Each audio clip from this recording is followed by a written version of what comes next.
Hey y'all, Daniel Aaron here. Welcome to the Vibration of Vibrancy. This is really what it's all about. It meaning life, your life, an extraordinary life, a vibrant life.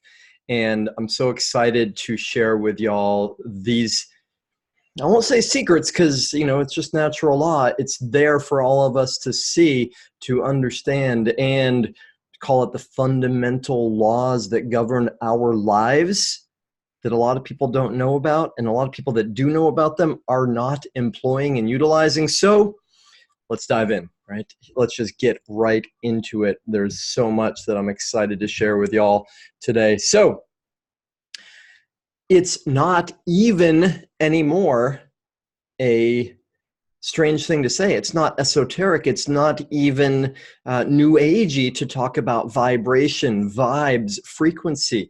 We all know that. It's everywhere. Science has proven it really well. It's in the mainstream. So I know already that y'all know what I am talking about with this. So going into it deeper, let's put it this way. In case you don't know what that is, it's a mixing board, and it's all about your tuning. Means that there are infinite vibrations out there, right? And just like radios, we can turn a radio dial to get a certain frequency. We hear certain kinds of music, and it's the same in our life. Depending on our internal frequency, that dial we turn in ourselves tells us what kind of music we're going to be dancing to in our life, what kind of life we're going to have, what kind of experiences we're going to have, right? So part of what that means is that it's all there for us. Every vibration is out there, every experience, every emotion, everything we could possibly imagine, literally, is available for us to tune our dial to. So it means we can experience all this stuff, all these negative, stressful, harmful, life-debilitating emotions. It's all there for us, and we can get to it anytime we want. Oh, exciting. Glad I chose this live training experience to join Daniel. Stay with me. Right. Now, do you know in your head already that anything is possible? Or maybe, like me, you know in your heart, in your bones that anything is possible, that you really feel that, yet somehow your life is not quite what it could be at this point? You know what I'm talking about? And spirituality, we have been told that it leads us to abundant time, like plenty of time, relaxed relationship with time, that we have a body that's amazing, right? If we have a spiritual life, we are automatically fit and glowing, that we've got plenty of money, more than we could ever need, that our career is mission driven, we love what we do, it's spacious and joyous. Most importantly, perhaps, that there is a congruency between who we are on the inside, how we feel on the inside, and what we experience on the outside, between our personal life and our professional life, rather than a divide or a fakeness or imposter feeling. We feel inside like it's the same outside. And of course, that if we're spiritual, we have amazing, wonderful relationships, right? That are spiritual and loving and unconditional. And yet, right, I don't know about you, but I work with a lot of people, and I've experienced this in my own life. It doesn't quite go that way. It's not that we get spiritual and then all of this happens. And of course, spiritual is a funny word because we're all spiritual. Spirit is what animates us. And these days, spirituality means a lot of different things to a lot of different people. We will clarify that as we go. I got bad news, though, worse news for you, right? Because a lot of us have also been told that if we simply meditate or tune in, visualize, then everything we want will come to us and we will have a peaceful, joyous life, right? But it hasn't worked that way, has it?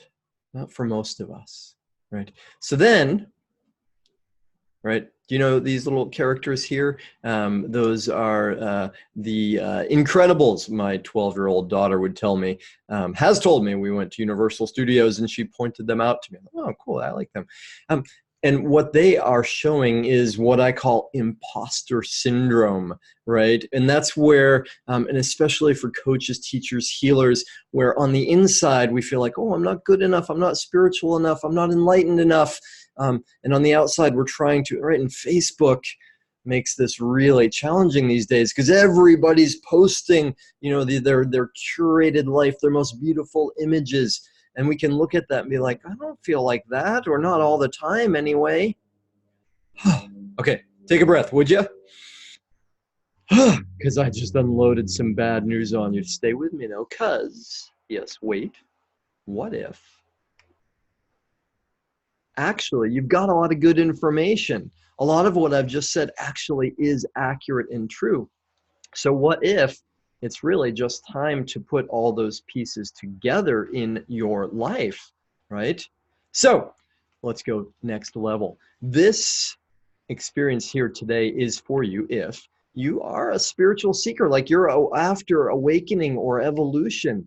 If you're already working as a healer or light worker, coach, therapist, teacher, whatever form of that, spiritual entrepreneur, meaning that you've got certain values or a spiritual sense about you. You've had certain awakenings, realizations, and you either have a business or would like to, and you want that your values and spirit to come through your business, to be part of it, right? Or like I have been, you're a personal growth junkie. You just are always curious to how to grow and become your best self. And a lot of the folks I work with have taken many courses, trainings, seminars, workshops, and yet something hasn't quite clicked. So stay with me. Time to put the pieces together. And lastly, if you feel inside you like, there's more, I can be more, there's more to life, then this, what I've got for you today, is for you. So if that sounds good, awesome. If that sounds fantastic, even better. And buckle up, my friends, because we are going to go quickly and deep. And it is quite literally time for us to fly. So put your phone to do not disturb. Here's what I suggest. Treat this like your life depends on it. Because guess what? The rest of your life could radically change from the information you get today if you pay attention from that perspective. So sit up tall, have a drink of water, have pen and paper nearby, and be paying attention to what I'm sharing with you today, because this is the distillation of my 30 years of radical research and work with people. Pay attention on the level that this can change your life and that you can use this information to help those around you. All right. So real quick about me, I'm going to tell you just a little bit about who I am so that you know why some of what I say might make sense, might be valuable for you. And like a little film here, I'm going to tell it to you in 3 parts. So stage 1 of my life is when I was on the standard American diet. Now, I mean that quite literally, as in I ate the standard American diet, as in food. And this is me as a wee little boy. Things had started out okay, kind of cute, not bad, right? And then you can see by my teen years, things were starting to go downhill. Well, they'd already started, right? So by this point, I was, yes, fat, shy, depressed, looked a lot different than I do now. And also, I mean the standard American diet in the sense of I believed the conditioning. I believed what the media told us. I didn't know another way, or another way of saying it is I was conditioned, right? And this is what I felt like through on the inside, right? And I tried to present a good picture on the outside. But here's something that happened for me, a really important moment when I was about 4 years old. I was in the front yard of my family's house in outside of Portland, Maine. And I was in the front yard because inside the house, my parents were, and my brothers and sisters were yelling and screaming and throwing things. And there was a lot of love, but there was also sort of a violence to our life because they didn't know how to deal with stuff. So I was outside because it wasn't, fun to be inside. And then I was standing in the front yard. I look across the street And right at the same time, two of our neighbors came home. Both were like working men with briefcases, right? This is back in the early 70s. And they were kind of slump shouldered and just, trudging through. And that's when I thought to myself, there's got to be more to life, right? There's got to be more to life than just surviving, right? But I didn't know. I just went on with surviving. I did my best to survive childhood.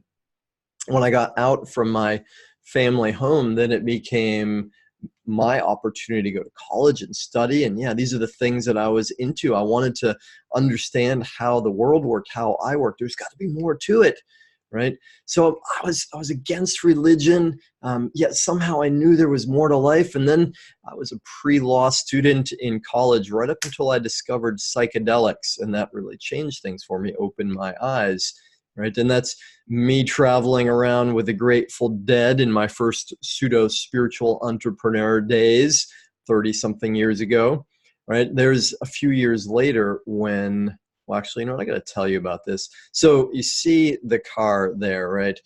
Here's what happened, right? I was living in Taos, New Mexico, graduated college. I was become a ski bum. And one day, December the 13th, Friday the 13th, I went to the ski valley with my friends and I drank a lot of alcohol, right? Big party, costume party, really fun. And my friend said, don't drive, don't drive, don't drive. Of course, I ignored that. Started driving down the hill from the ski valley, and it's a windy road, and it happened to be snowing that night. So I'm driving down, playing music, thinking I'm all cool. And, of course, I'd start to lose control. And what happened in actuality, well, I'll tell you what it felt like. What it felt like, I lost it. And it felt like I drove through a forest, like trees, like going like this, and it was just total chaos. And I was completely scared. What actually happened, I pieced it together later, is my car swerved and then overcorrected, hit the side of the road. There was a big snowbank there, and actually went up like it was a ramp, went up, and then on the other side down here was the river. So my car went up, right, and the river's down here, and I actually cleared the river like Evel Knievel style, jumped over, hit the other side, and then my car flipped over and slid back into the river, right? Couldn't make this up. I pieced it together because I went back and looked at my car upside down. So there I am suddenly in my car upside down in the river, in the mountains here, the cold mountain water flowing through my car. I'm like, like in the movie, I can't get out my door. Finally, I kick the other door open on the other side and I get out. And I was lucky. The river at this place was only chest deep. So you can imagine I'm standing there in the river and it's completely dark. It's almost midnight at this point, and I have no idea where I am. I think I've gone through the forest somewhere. I'm completely disoriented. And you saw the hole in the car there. That was where my face hit the windshield. I didn't know it yet, but I was bleeding through both of my eyes. You can see the scars. And inside my eye was actually bleeding from the contact lens. So I'm standing there in the river freaking out saying, what do I do? And so lucky, right? Life was on my side. Back up on the road, which I didn't know where it was, but I only knew because a car came by and I saw the lights from the car, right? And they were gone by the time I realized it. But that told me what to do, which was go that way, go to the light, right? So I walked, trudged through the river. I get to the side of it, to the bank, and I take a step up and look up, and I'm like, oh, it's really steep. It was like 15 feet up. And then I look down, and what I see is it's very full moon that night, so it was fairly bright. What I see in the white snow is dripping, and then suddenly I realize that it's the blood dripping from my face. Well, that freaks me out, and I actually fall back into the river at that point. Get back up, what to do? Got to get up there. So I climb to the edge, and I start climbing up, and I get almost to the top, and then slide all the way back down into the river again. What to do? got to go up. So once again, I climb over there. This time I get all the way up to the top of the river and top of the bank, and I get up to the road, and then I'm standing in the road. I don't know what to do. So, you know, I know that it's that way is toward where I was going, toward town. So I stand there with my thumb out. Let me show you what I looked like at that point, though. Because can you imagine somebody would pick me up? This is what my face looked like, a photo the next day, right? This is where it was dried up. There was blood pouring down. I was all stitched up. But amazingly, two women drove by coming from the same parties, and they were sober, and they picked me up and took me to the hospital. Right. So that was a major turning point in my life. And I realized, like, wait, something has gone wrong. So I took stock of my life and said, what is it? What do I need to do? And I thought, do what I've always done, go for more school. So I thought, all right, I liked philosophy. I liked ethics specifically. Maybe I'll go get a PhD. And I was right on the edge of going. I'd taken the test and I was even applying. And then something stopped me. You know, I think of it now as grace, because I didn't have the words for it. What I knew, though, is in philosophy, in school, what we did is we took ideas apart, we divided them. That's what this symbol is here, right? This is a divide symbol, right? And I didn't know yet, I had not discovered yoga, which means union, which means putting things together. But I realized somewhere in me, something new. What I wanted was to put things together, right? And that led me to the second part of my life, where I experienced what could be called a Kundalini awakening. And y'all, I didn't know those words at all. I was not into spirituality at all. I had no interest in it. Remember, I was anti-religion. I didn't know there was a difference between spirituality and religion. And nonetheless, what happened is it was like God, and I would not have used that word. I was agnostic at best. It was like God smacked me upside the head, lifted me up by the hair. I let it grow back in those days and said, look, there's more to life than you have been seeing. And it completely shook my life up. Everything I knew, what I believed, was gone, because I'd seen, experienced spirit. I'd experienced our potential, what Jesus calls the peace that passeth all understanding, right?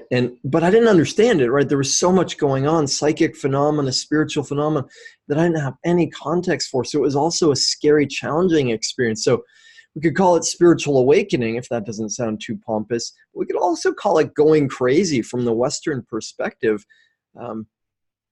What happened in the end, though, was that I didn't know what to do with my life, and I got depressed. When I came out of the depression, then I realized there's only one thing to do, and that is figure this stuff out, which is, what does it mean to be human? What is our potential? How do we actualize it, right? So I moved to Omega Institute, upstate New York, holistic learning center, New Age summer camp for adults, right? I sold all my stuff. I moved away. I bought an RV, and I started traveling from training to ashram to center. I got into yoga, got quite obsessed with it. Later, I moved to the Esalen Institute, the Center of Consciousness in Big Sur, California. Went to centers and ashrams in Europe. This is Humaniversity there. Met my friend David Wolf, and he was a teacher for me with raw food. So he and I traveled the world for a couple of years, where I really got to know about the body and nutrition. And yes, I was a personal and spiritual growth junkie, right? Whatever I could find that I thought would help me awaken. And in the beginning, it wasn't about helping others, really. It was just, I needed to figure out how to heal myself, how to not be in so much pain. And as I started learning, of course, all this stuff, from transformational breath to types of body work and psychology and shamanism, of course, I started working with other people and helping them, right? Gestalt therapy and writing workshops, radical fast, everything I could get into. And I just made my life 100% about going from one thing to the other.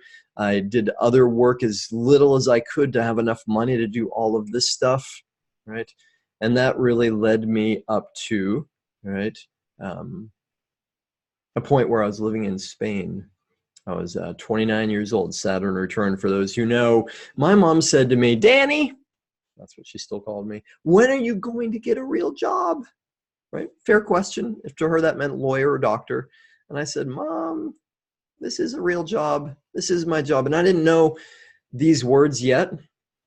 Abraham Lincoln said, if I had 2 hours to chop down a tree, I'd spend the first sharpening my axe. I knew the philosophy of it, though. What I knew is that, I get it, Mom. You want me to have a job that makes sense to you. And who I am on the inside determines everything in my life. And that is the most important thing, right? So after about 20 years of obsessive personal and spiritual growth, that led me to stage three, which is in deeper service to others, right? And I got a big download one day at Harbin Hot Springs in California. Literally, I was sitting there knowing that this previous phase of my life had passed and wondering to myself, what now? What do I do? As I was sitting there, sitting behind the pool in a lawn chair, wondering about this, quite literally an acorn dropped out of the sky and landed right in my lap. And in that moment, 5 important messages came to me, one of which was, it's time to plant myself. And I had never lived longer than a year in a place because I was so into moving and studying and travel, whatever it took. And it took me 6 months to figure it out. And I moved to Bali with the intention of staying there, right? And almost as soon as I got there, things started to happen. Teaching blossomed, and I started teaching yoga classes. I've been teaching yoga classes. I started teaching them regularly. I started leading professional trainings for yoga teachers, for raw chefs, leadership trainings. And I didn't know what I was doing exactly, yet I knew there was this potential. And if we got a group of people together, right, and I could bring all of my own experience to it and learn from them and grow together, and it just blossomed. People had amazing experiences, openings. Some of the people I worked with, which I'll tell you about, not so much, and even I don't tell you about my experience to impress you, though, to express to you what's possible in terms of transformation, including for you. And I'll share with you some of the people that I have worked with who are, to me, heroes because they have transformed. And Tara's one of those who came to the training, and she did the work and became a yoga teacher, and then eventually she moved to Sri Lanka and has been doing amazing work there for travelers and for the people there. While I was in Bali, I was not so thrilled with the education that was available for my young daughter, who you can see there. And I had a friend who was an amazing teacher, so I started a school. And yeah, it was for my daughter. What's great, though, is this amazing school called The Spring became an incredible school for many people and still thrives to this day. You can see Ibu Vero there, who still leads that school. Things progressed further. I had a great opportunity to build a center, a massive place. Had no idea how to build a place, but hey, we figured it out, put it together. And the biggest thing, though, to share with you about this period of my life, which ended, I don't know, 2-3 years ago, I sold that company and I moved from Bali. What I learned most is how transformation works, how we do become our potential, right? I got to work with hundreds and thousands of students and trainees to help them overcome themselves to come into their potential, right? Jamie Louise was one of our raw chef students and opened a beautiful restaurant in Brisbane. Alexia and James was my lead trainer for years and is really a phenomenal being. Alexia opened a center in Vienna. Again, just to give you an idea of people who have done the work, which I'll tell you about that in a minute, and really changed their lives. So now here I am, living on Maui with like 98% of my work done in this way, in a virtual way, clients and students all over the world. So blessed by how efficient and effective and deep is the work through technology like this. My daughter and I moved here just about a year ago, and so blessed to be able to live a great life and keep sharing and helping people. So now, you know a little bit about me. Let's go to the next level. This is the overview of what we're going to cover today. 3 major important pieces. One is entrainment, right? And entrainment, you know this word, it just means that two different bodies in vibration come together. And this is the most important thing about all of what I'm going to share with you. It's not about driving yourself or discipline. It's about what is your why? Why are you here today? Why is this information going to be valuable to you? All right, because the next part is, as my friend, the marathon runner, said once, you know, Daniel, if you want to run a marathon, you got to do the miles, right? And if we want to have an amazing life, we have to train for it. We have to create it. And that's why we need the why. And I'm going to tell you how to get over the trap of discipline. And then the last part is the importance of a conductor, a mentor, how we all can benefit from that. And if we really want to have an amazing life, it's an absolute necessity in our lives. All right. Are you with me? Do you need to take a sip of water? For sure, let's all take a big breath in. Yeah, right? Because I know I'm moving faster. I got a lot that I'm excited to share with you. So stay with me. Take another huge breath in. Awesome, right? Now, entrainment, real simple. It's a law from physics, though. This is easy to understand. Any two bodies, right? Because every body is vibration. Everything is vibration, right? And the density of the vibration, the emotion that we feel is vibration. It means the lightness or the heaviness of it is determined by its vibration. And any two bodies in relationship will align to the same vibration, right? This is the principle that, like you see here, the clocks in a clock shop, old school clock shop with the pendulums, they will all align to the same swing. Same principle where women living in a dormitory together will align to the same menstrual cycle. And same principle where an opera singer, check out the glass down there, hits just the right pitch and it will shatter the glass, right? So entrainment and vibes used to be something that was kind of, you know, new agey spiritual talk. Personally, I am obsessed these days with quantum physics. And I'll be honest with you, even 5 years ago, I was not interested in the science part, not much, you know. When What the Bleep came out, I thought, oh yeah, that's cool. That's kind of linking spirituality. And right, because I'd been obsessed with really deep esoteric spirituality and yoga. And in the last 5 years, I have grown obsessed with quantum physics, what's called the new science. It's not that new. It's been around for more than 100 years. And it really has shown us that the old Newtonian model, the idea of materialism, is really not true. So this new science is really showing us a whole new way of being in the world and giving us an understanding of how spirituality works, how vibration works, right? And such a brilliant time we live in with some of these great teachers like Greg Braden, Bruce Lipton, Joe Dispenza, Lynn McTaggart, really doing some pioneering work and bringing science to give us an understanding of what's happening in a way that makes it evidential, not weird. And that process makes it so that we get even more out of the spiritual practices, right? And to make it really simple, what the new science shows us is, like I shared with you in the beginning, it's all about your tuning, right? It's all about the frequency that we tap into. They're all out there all the time, just like the radio waves that we can't see are there. So I got a question for you. What do you see here, right, in this slide? Nothing, right? That is also known as the void, or the divine matrix, or the field of infinite potentials, possibilities, right?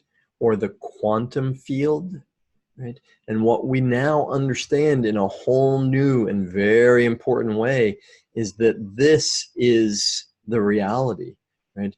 That all of the 3D stuff that we experience, the physical world, is created by our imagination, right?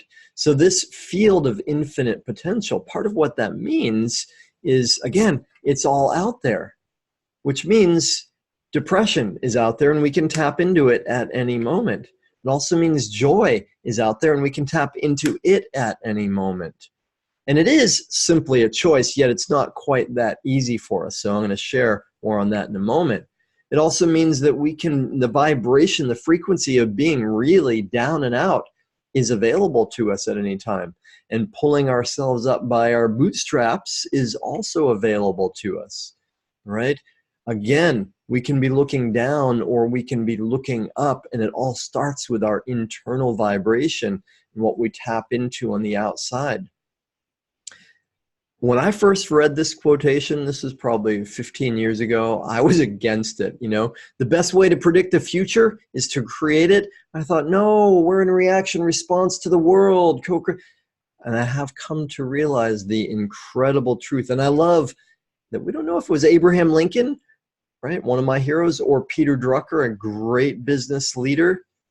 Either way, it's absolutely true. It's the law. We are creating our reality all the time. The big question is, are we doing it consciously or not, right? So here's the super simple formula for how this works. One, clear intention, right? This is taking the vibration that's inside our thoughts and feelings, and we are always broadcasting that out into the world, right? There's no way around that. So if we want to change it, that's the first part. Here's the thing that a lot of people miss, though. The second part is, I'd say, equally important, yet actually even more important, and that is the emotion, right? So if we want to experience something in life, what we absolutely need to do, yes, have a clear intention. Sure, write down your visions. All of that's important, like we've been told. And even more important is to experience it on an emotional level. Right? So what would that, new job, new relationship, abundance, what would that feel like? What would it feel like if you were no longer in stress and struggling? What would it feel like if the health challenge, right, the disease was gone and you had infinite energy? What would that feel like, right? To really feel that, because when we feel it on a deep level emotionally, we become it. In a way, we trick the brain into thinking it's real. And then because we are that vibration, we attract all the ingredients, we attract the event, we attract that reality to us. Emotion is 5,000 times, more powerful than intention. And I mean that on the level that the electromagnetic field generated by the heart, 5,000 times more powerful than the electromagnetic field created by the brain. Wow. So as this sinks in another level for you, gets a little bit deeper, let's look at it this way, right? Everything is available, all vibrations possible all the time.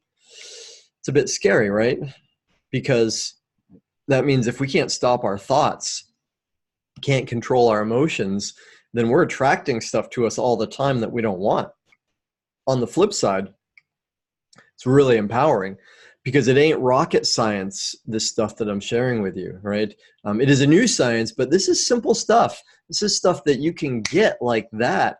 And it's empowering because as you learn this, and of course, actually then employ it in your life, you get to create what you want, right? So here's a good example. One of my favorite people, Ross Adams, he came to a training with me, and Ross was depressed, had a lot of anxiety, really, kind of slump-shouldered, beautiful guy, as you can see, and everybody fell in love with him as soon as we met him, like big, heartful man, and he was afraid.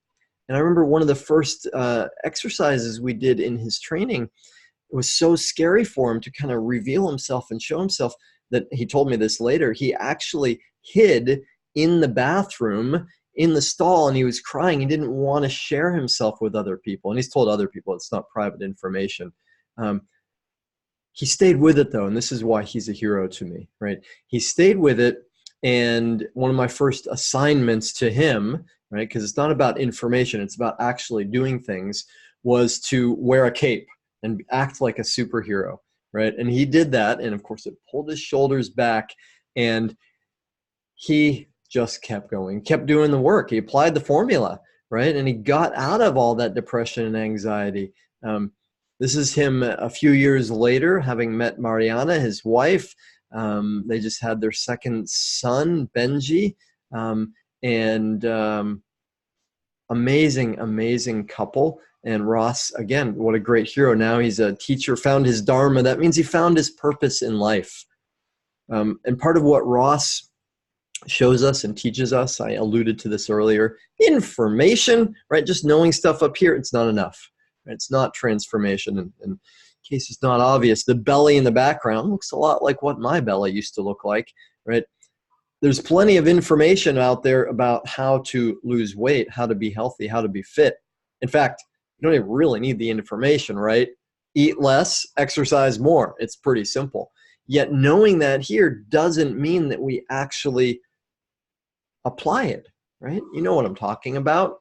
So again, back to what my friend, the marathon runner, said, part 2 for us, second hugely important principle is you've got to do the miles. You got to do the work. And here's the bad news. You ready? Take a breath. The bad news is, yeah, it's work. You got to do some work. The good news, great news, is it's not as much work, not nearly as much work as you think. It's not nearly as hard as you think. And even better, it actually becomes joyous, one of the best parts of your life, the work, right? Now, I'll tell you more about what the work is as we go. Now, I've worked with thousands of people here, right? And a lot of them have succeeded. A lot haven't succeeded, right? Honestly, more people haven't succeeded than have. And why? The biggest obstacle for people, there's not enough time, right? We're busy. I get it. I'm busy too. I'm a single father. I run a business. I've got clients and students around the world. Plus, I've got my own practice and process to work with. I'm in the game too, right? So, yeah, it's hard to find the time. Thing is, we all have the same amount of time. It's really not a question of how much time. It's a question of how we choose to use our time. So from Malala to Mother Teresa to Maya Angelou, all the same amount of time, right? So what do we do with our time? We got to take that excuse off the table if we want to have an amazing life, right? And back to the impossibles here, I referred earlier to incongruence, to being an imposter.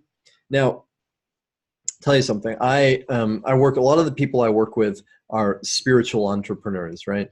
And so I'm always learning and curious what other people are teaching, right? To be a great teacher, to be an effective coach, therapist, whatever, we have to be growing all the time, continue learning, right? There's no end to it.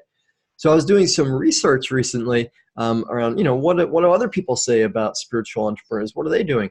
And I came across this one, and they said a spiritual entrepreneur is somebody who has a business or wants a business and knows how to meditate. Y'all, and I just flipped out. I was like, what do you knows how to meditate? It's not enough to know how.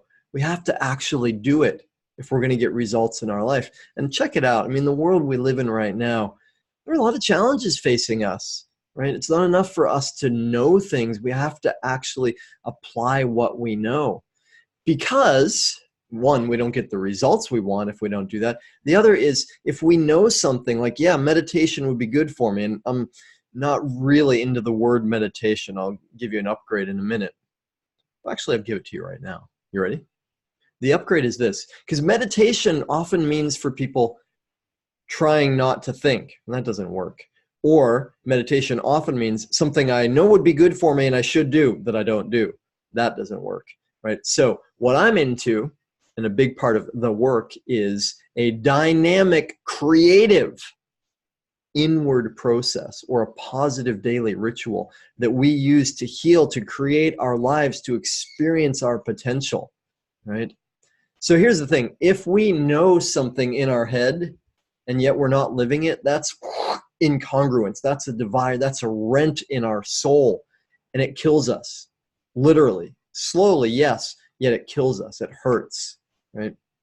So part of what I'm sharing with you here, and part of why I loved yoga when I first got it. I still love yoga, right? Is that it's the difference between being a philosopher, right? And this goes back to me when I was in college and on the edge of getting my PhD, right? I thought, what do we do?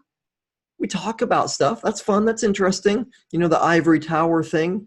Yet, it's also kind of like mental masturbation, right?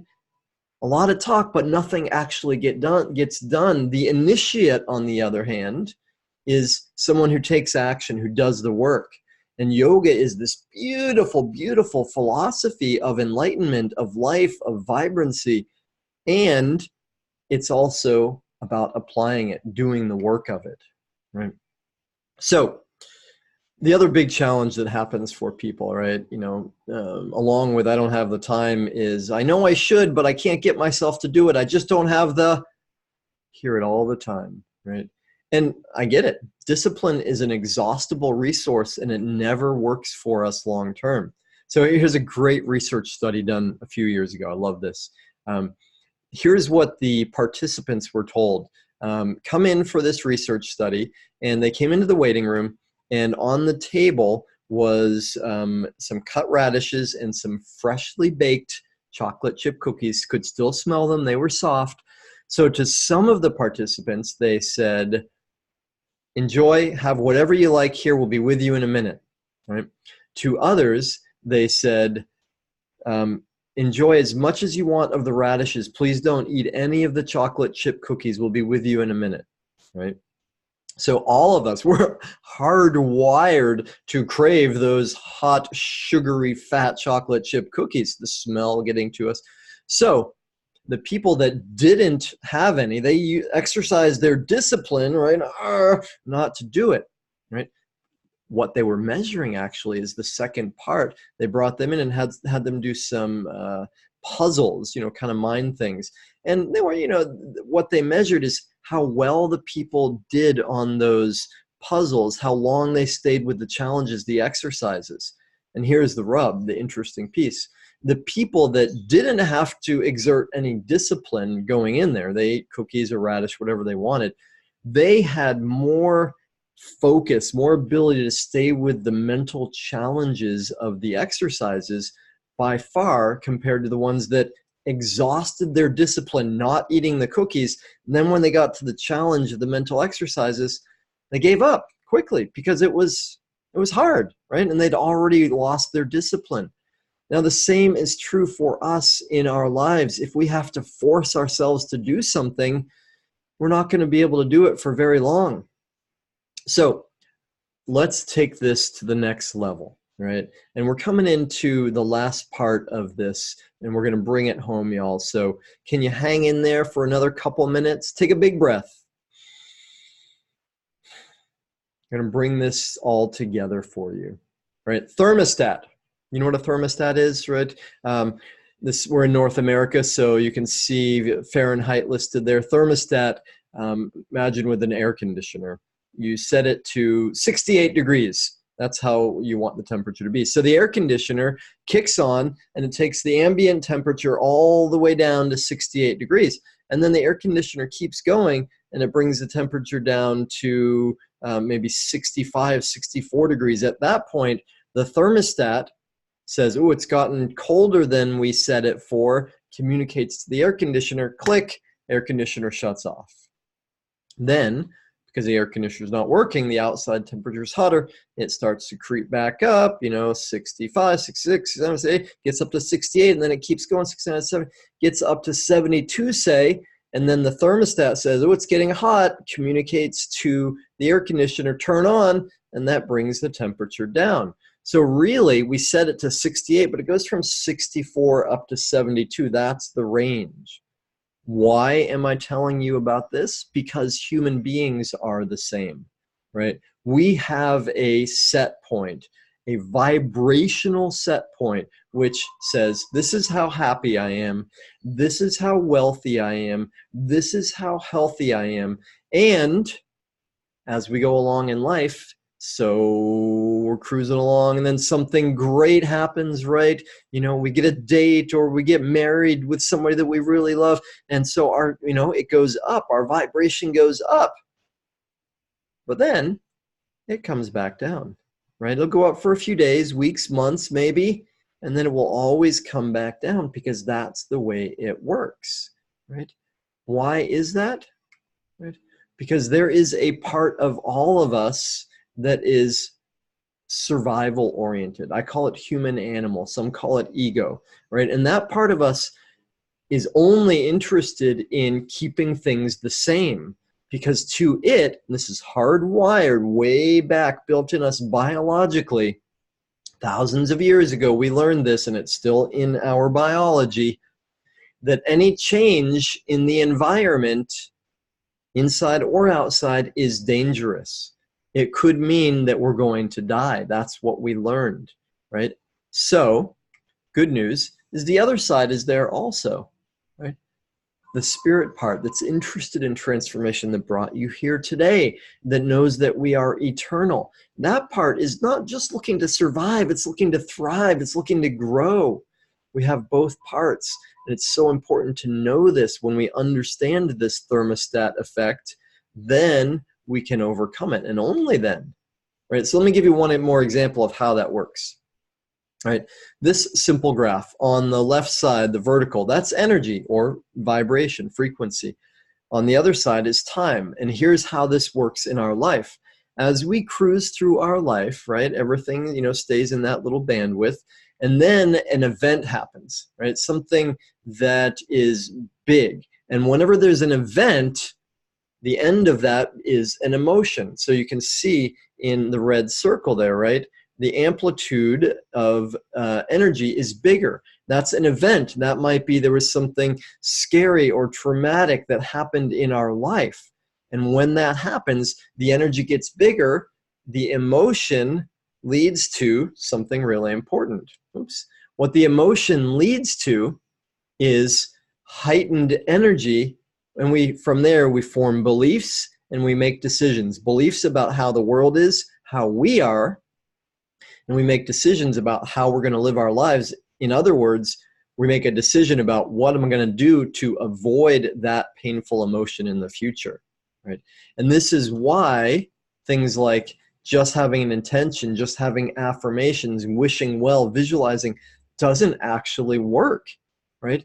Because this event back here where we made certain decisions and formed various beliefs, that amplitude is greater than everything coming forward. We're not going to overcome that amplitude just with intention, right? We have to use energy, vibration. We got to create a greater amplitude of energy to overcome that, right? And the only way to do that, well, there are two ways to do it. One, we can make a powerful decision, and that's it. Boom, we decide our life is different. And this happens rarely, but it happens. And you probably know somebody, maybe you're one of those people that, wanted to quit smoking and one day just said, that's it. Never smoked again, right? For most people, that doesn't work though. So the other way, if we are going to change the vibration, change the direction of our life, or if we're going to transform, we use breath and emotion. That creates a greater amplitude of energy, and we have to do it over and over again. We utilize repetition until we change that pattern. Right? All right. Melissa Wozniak, I love what this woman did, and and wonderful, wonderful example. Some years ago, I ran a contest in my yoga teacher training. I said, hey, I'm going to give away one free spot in our next training for whoever sends the video that convinces me that they're really going to use this for themselves and to change the world. And I love what Melissa won, obviously. What I love here about what she has to say is I grappled with that voice that says I'm not good enough, I don't deserve this, that I somehow tricked people. Does that sound like imposter syndrome, incongruence, right? I grappled with that voice, right? That voice is this thing that came from here. Certain decisions or beliefs, right, formed from some event in her life. We don't have to know what it is that created that voice. But she did, though, is she grappled with it, right? She grappled with it and overcame it. And part of how she did that is because we all need help, right? Right. Yeah. When I was a kid, I was in the school band, and I don't know if y'all ever experienced this, but before the conductor comes up and taps the wand and everybody's in tune together, everybody's playing differently, right? And that is awful. It's a cacophony, all this sound, right?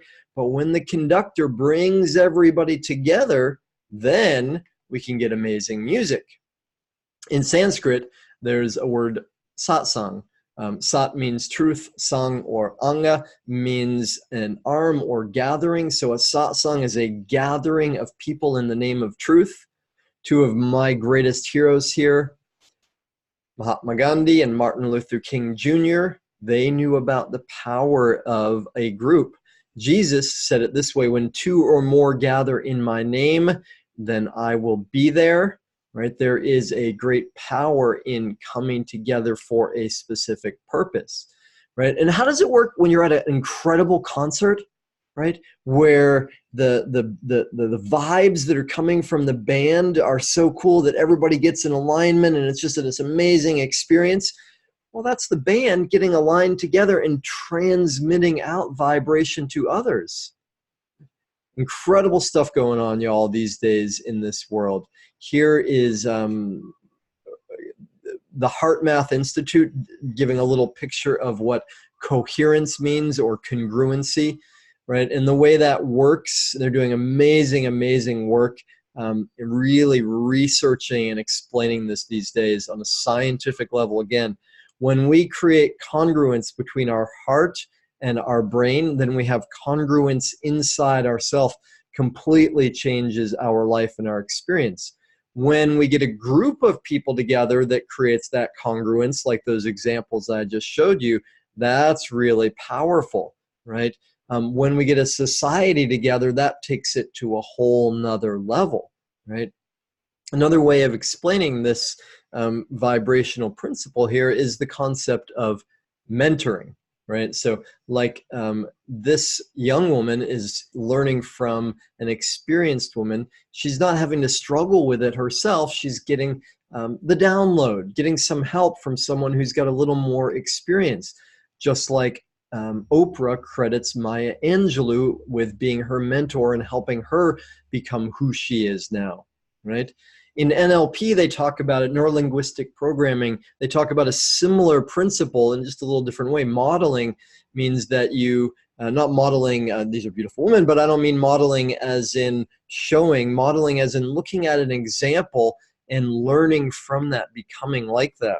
So when I was studying writing, Ernest Hemingway was one of my heroes, and I modeled him for writing, and he said it really well. He said, if you want to be a writer, only read the best writing, because that's what you are going to be in training to, right? Now, what's good to know is that we can model or mentor from someone certain pieces and not others. Like, so for example, Ernest Hemingway to me is an incredible model for writing, but not for mental health, right? The man was not so successful in that area. So part of what that leads us to here in our last part is, how do we bring this all together and take it home? Well, we need discernment, right? Because what's out there these days is, yeah, pretty sad, right? There's a lot of misinformation, a lot of people clamoring for our attention that don't necessarily want the best for us, that also don't necessarily know what's best for us. And here's the thing, we all know the truth of you are what you eat on a physical level. Vibrationally, though, it's equally true. We are what we eat in terms of what we consume from the media, from the news, from, as Jim Rohn said, you are the average of the 5 people you spend the most time with, means that we absorb the vibration from people around us also, right? So we need to have discernment if we are going to choose, create the lives that we want. Now, there is one investment, and this is what my mother did not understand at first. Later she came around, though, I'll tell you. The only investment that is ever guaranteed to pay off is in ourself, in our own vibration. And I mean that on a daily basis and in our lives in general. right? Now, I don't say this to impress you, though, to express to you how important this is and how well it's worked in my life. I literally have invested, I counted it recently, over $500,000 in personal and spiritual development because I wanted to learn from the best. I wanted to grow as fast as possible. I want to give the best to my students, clients, trainees. And to do that, I have to keep growing and becoming my best to learn more all the time. So, money isn't the only way that you can invest in your vibrant life. How else can you do it? Learn what you're doing right now, right? Because when we invest in learning new information, we literally create new synaptic connections in our brains, right? We start to change our life from learning. Now, it's not enough to learn here. We have to apply it. As we know, information is not transformation. It is an essential component of a great life, though, learning is. So that's the other part, though, equally important, is practice, applying it, applying what we know into new situations in our life. And practice doesn't make perfect, y'all. That was a misquote. It's not true. What practice does make, though, is progress. And progress is way better than perfection. We don't want perfection. It's a lie anyway. Because happiness is progress towards something that's meaningful to us. And what's the most meaningful thing to you? I don't know. Really, I don't know what your answer to that would be. You know. I would suggest, though, for all of us, one of the most important things anyway, though, is happiness, how we actually feel, the quality of our lives, because that's what we're also transmitting to those around us. Another way of investing in your life, mentoring. And I mean that as in have mentors. And I have many in my life, several coaches I work with, many teachers that I work with, as well as mentoring others, because you help feed that loop. Now, as you may have guessed, I am on a mission. I am enthusiastic, and part of my mission is that our whole world is not just aware of the vibration of vibrancy. Every being in this world is living it. A world where congruency is the norm, where kindness and love is the norm, where people are fulfilled, healthy, radiant, shining, passionate about how they live their lives. And I can't do that on my own. So here's my appeal to you, right? Eldridge Cleaver said this well, paraphrase, there's no more neutrality in the world. Either you're part of the solution or you're part of the problem. That was a big theme of the 60s. If you're not part of the solution, you're part of the problem. And it's absolutely true, as you know, on a deep vibrational level. So the big questions are, if not us to apply this information, then who's going to do it? And if we're not going to do it now, when's it going to happen? A couple more success stories that I hope inspire you to do the work for yourself, right? Marianne Bailey came to the training. She's a designer, lovely, lovely, sweet woman. And I actually literally thought, I don't know if she's going to stick with it, because she was challenged, really sensitive, right? And I talked to her a few months ago. She's now back home in London, working on a project with the UK government that is the first entirely solar-powered car. Amazing woman. Also has an amazing daughter now and husband, right? Annette, phenomenal teacher in Perth, Australia, who, again, she learned the information and applied it and did the work, right? It wasn't always easy. Julie, an incredibly gifted psychic and healer who knew that on some level but hadn't been living it, and now is super successful helping so many people because she learned to apply it. Again, you see a theme here. Same with Erin, a phenomenal teacher on the east coast of Australia. And last little story I'll tell you, because I love this story.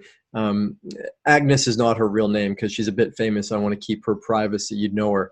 But we'll keep her privacy for her. So she came to me because she'd had a series of synchronicities in her life that kind of shook her up a little bit. Maybe you know what I'm talking about, where she's like, I got to do something. Something's got to change. There's a calling. What is it? And she didn't have any experience with the stuff I'm talking about, meditation, dynamic inward creative process. She had no experience with this stuff, though she listened. and she did the work, and it wasn't always easy or comfortable. She stayed with it though. And she started to have some really amazing results. Like, she knew there was a creative project for her to bring into the world. She didn't know what it was. And I said, you don't have to know. It's okay. Just keep doing the work. She did. And it came to her like as if out of the blue. It's amazing. And when that happened, I said to her, Agnes, you got some power here. We're going to take this to the next level. She's like, okay. I said, here's what you're going to do. I want you to create something that's not even important, that's just for you. Now, she's a brilliant, sweet woman, very selfless. She's like, just for me? No, well, I don't do no. So we had a friendly argument about that. And finally, she's like, okay, I get it. I'll do it because this will help me understand my real power better. And then I can help more people. Okay, we can look at it that way. Yes, good. So I said, here's what you do. Create something out of nothing that's just for you, that really shows you your power, that doesn't matter at all. Finally, she said, okay. So I talked to her a week later. She said, oh boy, you're not going to believe this. I'm like, God, try me. I've seen some stuff.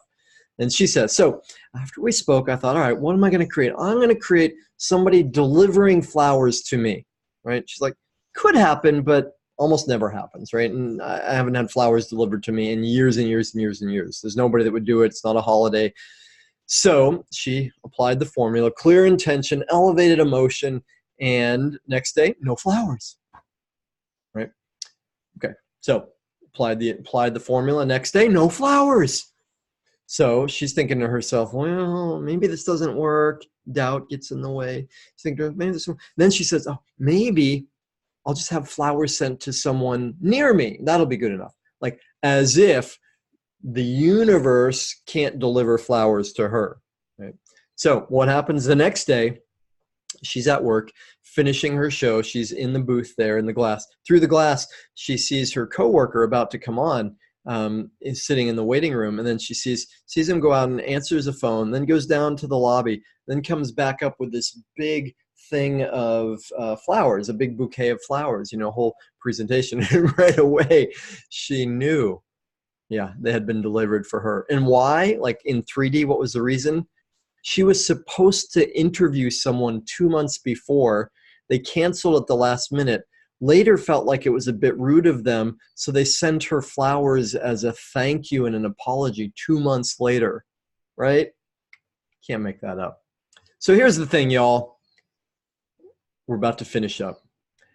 You know what I'm talking about now, about vibration, and hopefully you understand that none of us can do this alone. If we're going to change the world, if we're going to change ourselves, then we need to work together, right? So if you are interested in living the vibration of vibrancy, actually applying what you know here, then yeah, let's connect. I have cleared my schedule for the next few days, because I would love to meet with as many of you as possible so that I can help you to apply this information into the specific situation of your life, right? Now, this is not for everyone, okay? Because there's one of me. I have a few days that I've cleared the schedule for, and there are a lot of you. So this is for you if, right? If you're really invested in raising your frequency, if this makes sense to you and you want to do it. If you are a healer, light worker, therapist, teacher, coach, whatever it is, and you're working with other people and you know that your own vibration affects the work that you do with other people, cool. If you're already doing some practice, if you've got a spiritual life, spiritual values, and you understand and you want to take that further, awesome. And if you just say, hey, I want to be part of this solution, right? Awesome, then this is totally for you. And it is not for you, right, if you don't want to do the work. And no judgment if you don't want to do the work and apply it, right? It's just that I only have so much time, and I really want to invest it in the people that are going to make a difference in the world here. And if you're a complainer, avoider, victim, then I can't help you with this anyway. So I'd love to meet you, but we won't be able to work together in this way. If you prefer to do things on your own, totally cool. Obviously, though, I'm not going to be of any assistance to you. So, and of course, if you already have everything you want, if everything is as good as it can ever get, then I'll work with the folks who are wanting to grow and experience more. So what this is, what it means, it's a breakthrough strategy session, right? This is my life's work and I'm really good at it and I love it. I love helping people to create breakthroughs, right? So we're gonna get together for 20, 30 minutes and let me understand what's going on inside you and in your life and help you create some immediate breakthroughs by getting more clarity, right? Which becomes power. And so you can actually apply it in the moment and change your life, right? Now, fair notice though, again, right, there are more of you than I have space for. So you snooze, you lose. If you want to take advantage of this, I encourage you to jump right on it. There is no cost, no obligation. So you might wonder, well, that's real nice, Daniel. Why are you doing this? I would wonder if I were you, right? Two reasons. One is because I love it, right? I love meeting people who are motivated. You know how passionate I am for this. I love helping people. And the other is that some of you will say, you know what, I want to go further and we'll end up doing more work together and you'll join a program of mine. And if so, awesome. And if not, awesome. Either way, no cost, no obligation. It's a chance for us to meet and for me to support you. So if you're into it, I encourage you to jump on it while there is space. That's the URL there, right? It's just my website, danielaaron.com/apply, right? So that's what I got for y'all today. And most importantly, thank you for being here, right? That you've hung with me for this, that you're interested in this information. That tells me that we are friends, we are similar, and that you are somebody who's up for changing the world, for changing yourself. And that's powerful and important. And I love you for that. I respect you. And I really appreciate you for being here. So I look forward to getting to meet one way or the other. See you later, y'all.